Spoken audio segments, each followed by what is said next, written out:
বেশ কয়েকটা দিন ধরে বৃষ্টি হয়েছে, সারাদিন রোদের কোনো দেখাই ছিল না। আজকে খুব পরিমাণে রোদ উঠেছে, তাই জন্য বাড়ির সবাই যার যা দরকার ছিল সব জামা কাপড়গুলো ধুয়ে দিয়েছি। আর আজকে হলো বিশ্বকর্মা পুজো, তাই জন্য তো লোহার সব জিনিসগুলোও ধোয়া হয়েছে। আর গোডাউনে রয়েছে মেশিনপত্র, তাই জন্য গোডাউনে বিশ্বকর্মা পুজোটা করা হচ্ছে। আর এখন জানো তো অনেকটা বেলা হয়ে গেছে। ঠাকুরমশাই সব জায়গায় পুজো করে তারপরে আমার শ্বশুরবাড়িতে এসে সবার শেষে পুজো করার জন্য বিশ্বকর্মা পুজোটা করেছে। আর তারপরে শ্যামা মায়ের মন্দিরে এসছে, ওইখানটাতে মনসা পুজোটা করা হয়েছে।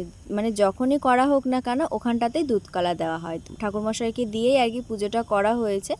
আর পুজো হয়ে যাবার পরে ঠাকুরমশাইকে প্রথম প্রসাদ দেওয়া হয়েছে। আর জানো তো পুজোতে আমার ননদের 2 বান্ধবীও এসেছিল।